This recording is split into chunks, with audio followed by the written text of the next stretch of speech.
자, 반갑습니다. 김종현입니다. 오늘 저는 부평고등학교 1학년 2학기 중간고사에 대해서 말씀을 좀 드리려고 합니다. 아마 지금이 방학이니만큼 2학기에 대한 기대감도 있겠지만 불안감이 다들 크실 것 같아요. 그래서 아마 들어오셨겠죠.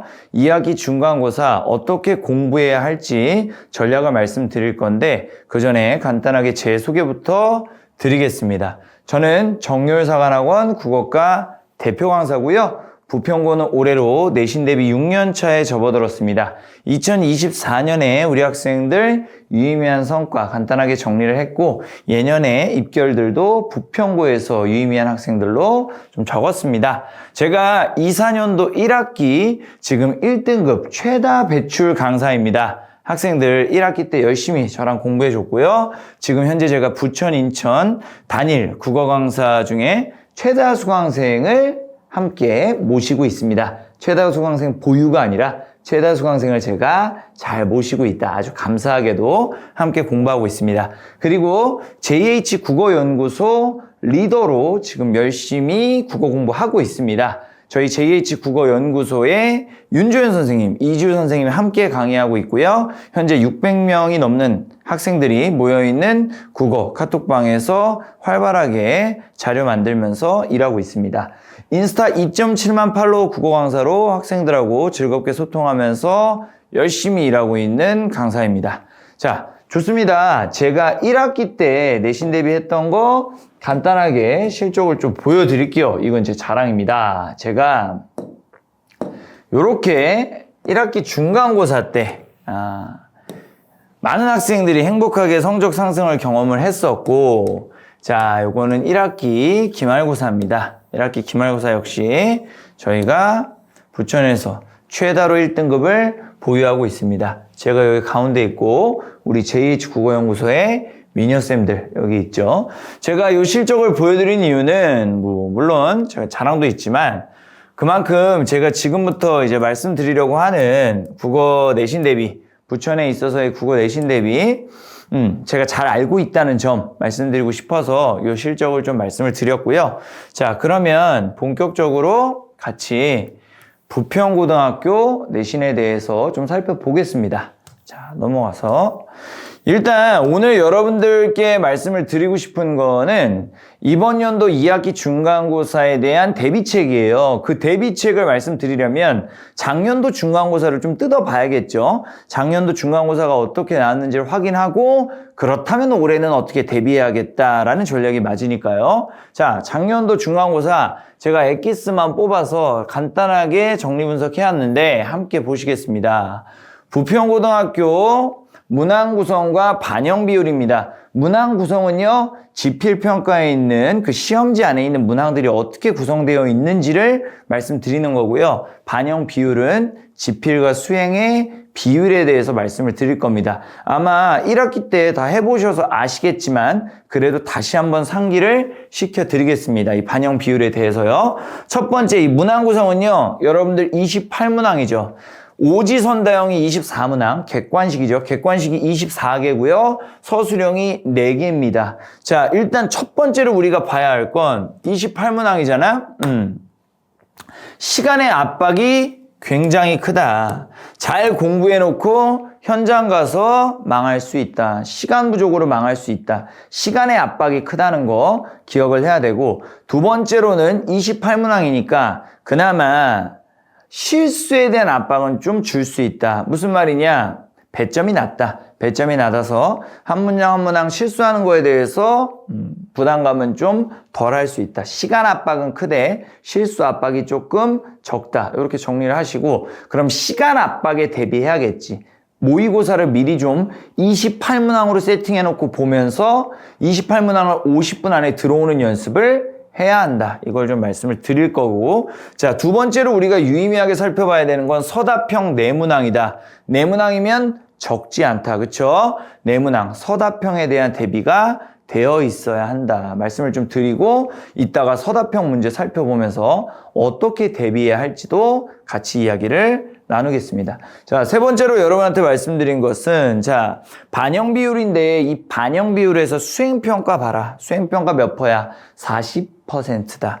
그치? 물론 상원고에 비하면 뭐 여타 다른 학교에 비해서 수행 비율이 그렇게 높은 건 아니라고 할 수 있다. 상원고 같은 경우는 지필보다 수행이 더 높으니까.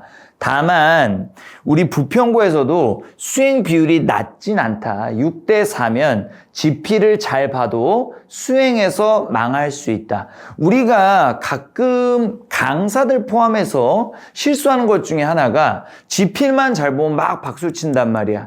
등급 수행해서 다 깎이면 의미 없지. 우리가 진정으로 원하는 건 등급이잖아요. 그렇기 때문에 여러분이 미리 다시 한번 1학기 때 느끼셨겠지만 미리 상기하시고 2학기 시작하자마자 수행평가 주에 대비해야 한다. 체력 관리도 하시고 수행평가 주에 정신없잖아. 그 전부터 이번 주부터 수행평가 주니까 긴장 바짝 하자라고 생각을 해주셔야 되고 수행평가 끝나자마자 또 추석주가 있고 추석 끝나자마자 중간고사니까 2학기 내신 대비는 좀 일찍 시작해야 된다.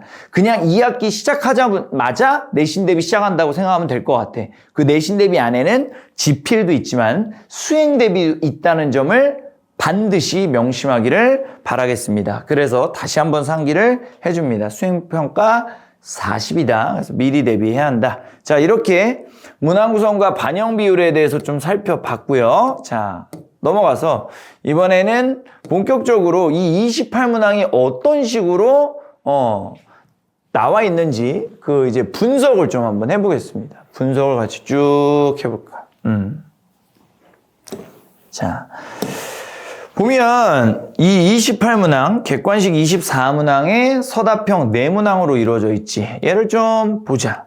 자, 시작하자마자 고전시가 쫙 깔려 6단원이 쫙 깔리고 재미있는 건 상춘곡이 2번에 걸쳐서 찢어져서 나온다는 거야. 상춘곡이 2번에 걸쳐서 찢어져서 나온다는 건데 이렇게 배치한 이유가 상춘곡과 연계되는 지문들, 상춘곡과 연계되는 지문들 간의 그 연결고리를 잡아낼 수 있는지를 물어보고 싶은 거거든. 어옹하고도 비교해서 너가 상춘곡 바라볼 수 있느냐 평가하고 싶은 거고 윤리유곡하고도 너가 연결고리를 잡아낼 수 있느냐 이거 2개 평가하고 싶어서 상춘곡을 반으로 잘라서 냈다. 그래서 상춘곡 문항이 굉장히 많지. 특히나 이 윤리유곡 같은 경우가 굉장히 난이도가 좀 있는 지문이다. 그쵸? 22년도 6월 평가원에도 나왔었고 11년도 수능에도 나왔던 중요하면서도 굉장히 좀 난이도가 있는 작품인데 이 작품이 좀 나왔습니다. 그 다음에 울타리박과 송시열의 시조는 다 교과서, 천재박 교과서 안에 있는 범위인데 여기서 또 하나 유의미한 거 내가 이따가 한 번에 쫙 정리해 줄 테지만 일단 유의미한 거는 이조년의 시조 여기에 있는 이조년의 시조와 송시열의 시조가 다 어디 있는 겁니까? 천재박 학습활동에 있습니다. 본문 뒤에 학습활동에 조그맣게 들어가 있단 말이야. 그래서 본문 위주의 공부를 한 학생들은 피보일 수 있다. 그래서 빨간색으로 썼다. 피보일 수 있다. 이조년의 시조, 송시열의 시조 조그맣게 들어가 있기 때문에 학습활동 집중해서 봐야 한다. 학습활동을 집중해서 봐야 하는 이유 1번이 그 조그만한 지문들이 연계지문으로 구성된다는 거고 2번이 뒤에서 얘기하겠지만 이 서답형 문제들이 전부 학습활동에서 나온 문제들이다. 학습활동을 잘 봐야만 좀 학습활동에 있는 답을 암기해야만 풀 수 있는 문항들이거든. 그래서 학습활동을 잘 봐야 한다. 그 어느 학교보다 부평고는 학습활동을 잘 보는 게 중요하다라는 얘기를 하고 싶고 나머지는 쭉 이제 뭐 7단원, 8단원까지 가고 또 하나 유의미하게 봐야 될 거 이거 보세요. 2023년 고1 구모 비문학이 출제가 됐다. 그 말인즉슨 올해에도 2024학년도 9월 모의고사 볼 거잖아. 그거 나올 수 있다. 그렇기 때문에 구모 끝난 다음에 시험지 버리지 말고 풀 때부터 열심히 풀어야겠지. 풀 때부터 열심히 풀고 끝나자마자 오답 정리하고 지문 분석하고 소중하게 품에 안고 있어야 하겠습니다. 그러다가 구모가 연계된다고 하면 어떤 지문이 연계되는지 확인하시고 같이 대비에 들어가면 되겠다. 자, 그 다음에 또 하나 우리가 유의미하게 좀 살펴봐야 하는 게 지금 문항 구성이 그나마 좀 쭉 다 나오긴 했어. 근데 이런 거 보여요? 윤동주 평전 같은 경우는 상대적으로 좀 쉽기 때문에 한 문항만 배치했어. 그러니까 나오긴 나오는데 이 문항 수가 좀 다르다. 문항 수를 좀 다르게 가져간다. 예를 들자면 어려운 게 이제 세종호재훈민정음이잖아. 세종호재훈민정음 같은 경우는 서답형까지 껴서 5문제가 나와버리지. 그리고 여기는 고전시가 같은 경우도 어려우니까 이렇게 5문제를 가져가는 경향을 보인다. 그래서 배치 자체가 중요도에 따라서 좀 편향이 있다. 그래서 골고루 배치되는 건 아니고 좀 어려운 파트들을 더 많이 배치한다. 그래서 우리가 이번 2학기 중간고사에서도 뭐에 집중해야 한다? 고전시가 중세문법에 좀 집중해야 살아남을 수 있다. 그리고 요거는 저의 조그마한 추측인데 아마 문법 요소의 이해와 활용도 마음먹고 내면 더 낼 수 있어. 여기서도 어려운 문제 더 많이 뽑을 수 있는데 작년 같은 경우는 여기에서 조금 컴다운한 것 같아. 그래서 어쨌든 요렇게 우리가 분석이 가능하겠다. 그치? 자, 이렇게 해서 우리가 문항 분석에 대해서 얘기를 해봤고, 자, 그러면 이제 본격적으로 이제 문항 특징을 잠깐 얘기를 해볼게요. 문항 특징을 얘기를 해볼 건데, 자, 지금 이렇게 문항 분석을 했으니까, 특징 같은 경우는, 자, 시험 범위가 참으로 정직해. 1학년 1학기 중간고사는 알잖아. 1단원부터 4단원이었나? 1단원부터 3단원. 그 다음에 1학년 1학기 기말고사는 또 순서대로 4단원부터 6단원. 이게 아마 주변에 다른 학교 친구들 있는 부평고 학생들은 알 거야. 부평고는 시험 범위가 참으로 정직하다. 다른 학교는 우리는 5단원부터 시작할게. 우린 7단원부터 시작할게. 야, 교과서 덮어라. 우리는 프린트 낼 거다. 아주 머리 아파. 우린 다 모의고사로 할게. 부터 시작해서 야, 우리는 어떤 외고 같은 경우는 그러지. 우리는 본문에 있는 거 안 하고 그냥 꼬리에 있는 더 알아보기에 있는 지문들로만 문제 출제할게. 뭐 이런 경우들이 있단 말이야. 그러면 그 해당 지문들에 대한 문제를 구하기도 힘들고 여러 가지로 뭐 모의고사도 학습할 수 있는 연습 문제가 많이 없고 교과서에 있는 본문 문제보다 그런 애로사항이 있는데 그런 면에서 부평고는 아주 정직하고 아주 단순하게 1단원부터 4단원, 4단원부터 6단원 이런 식으로 문제가 출제된다. 그래서 여기에서 내가 이제 하나 얘기하고 싶은 건 뭐냐. 올해 만약에 지금 벌써 중간고사 좀 대비하고 싶다. 그러면 6단원부터 8단원 미리 좀 봐도 될 것 같다. 이번에 시험 범위가 변칙적으로 나오면 어떡하죠? 변칙적으로 나올 확률은 좀 적다. 그래서 6단원부터 그 천재박 하하 교과서지. 천재박 하하 교과서의 6단원 상충곡부터 쭉 보고 특히 고전시가 같은 경우는 미리 받으면 좀 도움이 되지. 고전시가 미리 좀 외울 수 있도록 하자. 알겠지? 자, 그 다음에 난이도가 평이하다. 좋아할 일은 아니야. 지필고사 난이도가 평이하다는 것은 수행평가에 의해서 등급이 갈릴 수 있다 이 말이야. 그래서 내가 아까도 얘기했지만 그냥 개학하자마자 내신 대비 스타트라고 생각하시면 돼. 부평고는. 그래서 수행평가 잘 체크하시고 자, 세 번째 학습활동 지문 정말 많아. 정말 많아. 그래서 이조년 송지열의 시조 이런 것들 놓치지 말고 챙겨놔야 한다. 그리고 수준 높은 외부 지문 나온다고 했어. 아까 윤리유곡 같은 경우가 11년도 수능에 나왔고 22년도 6월 평가원에 나왔어. 요번 연도에도 어떤 수준 높은 외부 지문이 좀 나올지 생각해 볼 수 있어야겠고 그 지문을 미리 좀 몇 개 뽑아서 관련 문제들이나 차이점 공통점들 잡아놓으면 훨씬 더 수월하게 시험에 임할 수가 있을 것이다. 그리고 서답형이 4개나 돼. 맞지? 다만 한 문항 빼고는 다 부분 점수가 있었기 때문에 부분 점수라도 맞출 수 있게 당황하지 말고 끝까지 풀어내면 되는 것이고 서답형 내가 아까도 얘기했지만 학습활동에 있는 것들이 서답형으로 나온다. 그래서 학습활동 답변들 외워놓는 게 중요하다.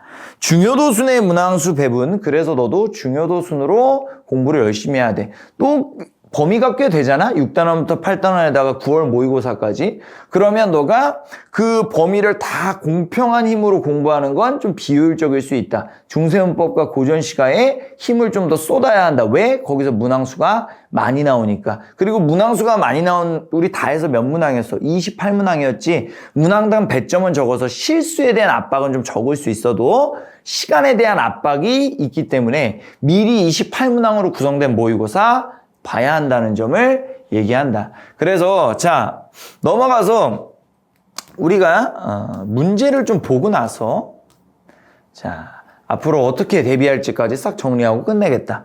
고난도 문항 분석 3번입니다. 자, 가실이 고려가요 가실입니다. 나는 이제 현대시지 진달래꽃, 김소월의 진달래꽃이고 다는 이준현의 시조, 조선시대의 시조다.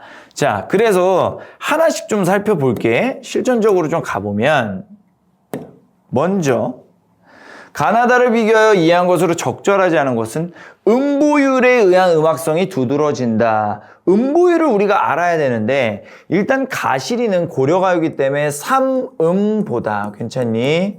3음보다 맞지? 나보기가 역겨워 가실 때에는 이거 김소월의 시 3음보 7호조의 민요적 율격이라고 외워놨어야 돼. 얘도 3음보다 민요적 율격. 다는 양반의 시조지 4음보야. 다르니까 틀렸나? 아니야. 자,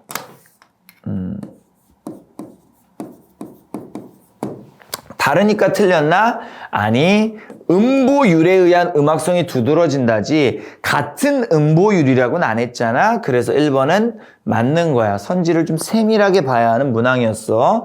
2번 선지는 나는 다와 달리 말소리의 반복에 의한 운율이 드러나 있다. 자, 이거 조금 어려울 수 있어. 말소리에 대한 거는 말 그대로 음절을 얘기하는 거다. 보시면 위증절과 자체가 말소리에 의한 반복이야. 말소리에 의한 리듬이야.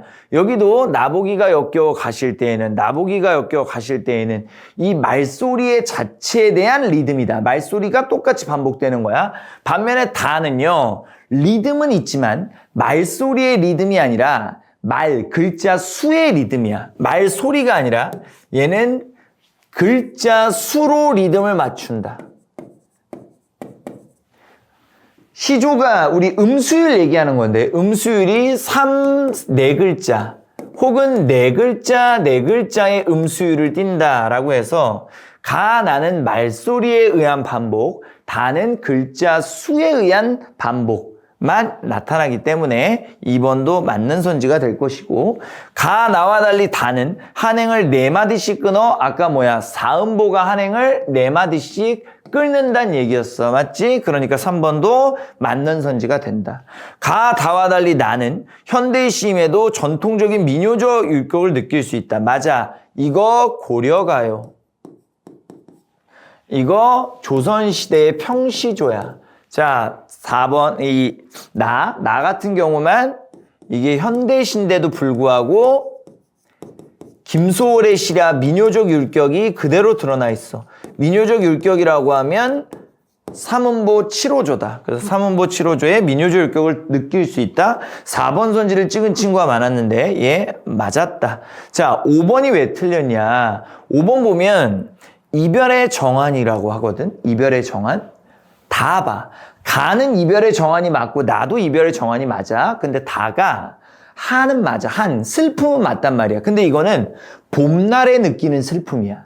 이거는 이별로 느끼는 슬픔이고 다는 봄날에 느끼는 애상감이란 말이지. 다시 얘기해서 한까지는 맞을 수 있어. 뭔가 슬픔까지는 맞을 수 있지만 이 슬픔이 촉발되는 상황이 이건 이별이 아니란 말이야. 얘는 그냥 봄날에 문득 느끼는 슬픔이야. 그러니까 봄 탄다고 하지. 이화, 백곳에 달빛이 내려지고 은하수가 새벽 1시에 밤하늘에 펼쳐져 있어. 일지춘심, 봄 마음이거든. 봄을 느끼는 마음을 소쩍새가 알겠냐마는 소쩍새가 슬피 울고 있나 봐. 이렇게 감정이 많은 것도 병인 것 같아서 잠 못 들고 혼자서 뭔가 애상감을 느끼고 있다. 슬픔을 느끼고 있다. 이렇게 해석하면 되는 거야. 그래서 나는 이별의 정한이 맞지만 다는 그냥 정한, 애상감일 뿐, 봄날의 정한, 봄날의 애상감일 뿐 이게 이별의 정한은 아니다라는 거지. 무슨 말인지 알겠지? 그래서 내가 아까도 얘기했지만 이 시 자체를 내가 현장에서 피지컬로 뚫기는 힘들다. 그러면 학습활동 밑에 있는 이 시를 미리 봐놨어야 돼. 그래서 내가 학습활동에 주목하라, 학습활동에 주목하라 이 얘기를 계속 하는 거다. 그래서 좀 어려운 문항의 3번이었다. 이렇게 정리를 하면 될 것 같고, 자, 넘어가서 이번에 우리가 서다평을 한번 보자고. 고려가요는 고려시대 민간에서 구전되던 노래이다. 쭈루룩쭈루룩에서 발생된 것으로 추정된다. 자, 뭐에 관한 문제니? 후렴구에 관한 문제야. 그치? 후렴구. 그래서 보기에서 설명하고 있는 시행을 가에서 찾아 그대로 한번 써보시오 라고 했을 때, 아, 그렇구나. 얘는 위증질과 태평성대를 적어 넣으면 될 거야. 그리고 답이 이 노래에서 하는 기능, 역할, 효과 두 가지로 완성된 두 문장. 조금 막막하긴 한데 이 질문 자체가 어디 있었던 것이다. 6단원의 학습활동에 있었다 이거예요. 6단원의 학습활동에 그대로 들어가 있는 문제였다. 그래서 서다평 대비 자체가 학습활동을 유심히 보는 것이다. 아까 위에서 얘기했지만 연계지문을 대비하는 것 자체가 학습활동을 유심히 보는 게 도움이 될 수 있다. 그래서 본문에 있는 지문만 보지 말고 본문 옆에 있는 학습활동에 있는 지문 꼭 보시고 학습활동에 있는 문제까지 잘 보시면 서술형까지 대비가 될 수 있다. 그래서 이게 이제 서술형 실제로 이 서술형 문항에 해당하는 학습활동의 문항이었는데 이 학습활동의 답변 봐. 노래의 리듬을 조성하고 시적 감흥을 북돋우고 시의 구조에 통일성을 부여하고 연이나 장을 구분짓는 역할을 한다. 이거 4개 중에 2개 쓰면 됐던 거야. 그러니까 요거 4개를 미리 외워놨으면 좋겠지. 무슨 말인지 알겠지? 학습활동에 있는 문답 아주 유심히 봐야 한다. 자, 이렇게 고난도 문항 2개를 같이 살펴봤어. 자, 그러면 이제 우리가 정말로 궁금한 24년도 2학기 중간고사의 모습을 이야기해보자. 2학기 중간고사의 모습 우리 어떻게 대비해야 할 것인가? 자, 같이 정리를 해보면 시험 범위는 작년과 유사할 것이다. 매년 그래갖고 아주 정직한 시험 범위이기 때문에 만약에 지금 내신 대비 좀 해보고 싶다. 나쁘지 않거든? 상축 같은 거 우리 아까도 얘기했지만 이번에는 추석이 있기 때문에 미리 대비하면 좋아. 자, 6단원에서 8단원 상충곡 같은 거 미리 한번 1회 독해 놓으면 도움이 될 수 있다. 시험 범위가 바뀔 확률이 희박하니까 6단원의 상충곡 같은 거, 가시리 같은 거 미리 좀 대비하면 너무 좋을 것 같고. 자, 아까도 얘기했지. 수행 40%, 지필 60이야. 수행 대비도 내신 대비다. 우리 지필 평가만 잘 본 다음에 박수 치면 절대 안 돼. 학기 시작하자마자 수행 대비 초집중하면서 이미 내신 대비 시작했다라고 생각하시고 40점을 이미 따야 한다. 지금 요 생각을 하고 들어가야 된다. 수행 대비 집중해야 되고 학습활동, 지문, 문항 정리해야 돼. 아까도 얘기했지만 학습활동에 있는 이조연의 시조 기억했어야 돼. 자, 그리고 문항 같은 경우도 서다평에 있는 문항